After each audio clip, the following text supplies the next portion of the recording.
নমস্কার। কবি অনির্বাণ ঘোষের কবিতা আজি। সরস্বতী মা গো, তোমায় একটা কথা বলি, আমি কিন্তু শান্ত খুবই, কথা শুনেই চলি। কাউকে বলি উঠতে বুঝতে, কত নিশান মানা।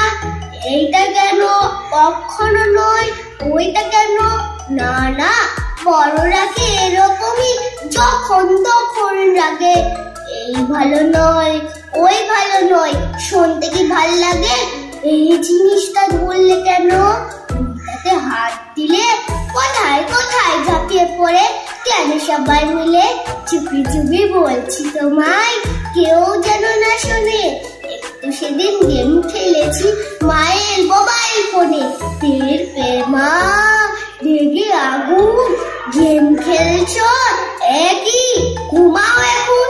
আদর পেয়ে লেজ হয়েছে দেখি, আমার কোথায় লেজ হয়েছে? বাদন নাকি আমি?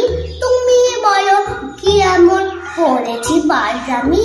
সেদিন যেমন খেলতে গিয়ে কাছের ফুলদানিটা টুকরো হতে অর্থ আছে কি তার? মা তো একটা কাক ভেঙেছে, কেউ বকেছে তাকে, বাবা বলল ও কিছু নয়, এমন হয়ে থাকে, ওকে একটু কম পেয়েছি। মা তার জন্য বলল দিতে হবে ওর ছন্নে বিদেও।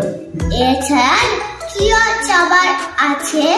কেবল মাগো ছোট একটা আজি তোমার কাছে, আমি কিন্তু উপোস করি, অঞ্জলিটাও খুব দিই। বড়দের মা শান্ত করো, একটু দাও বুদ্ধি। নমস্কার।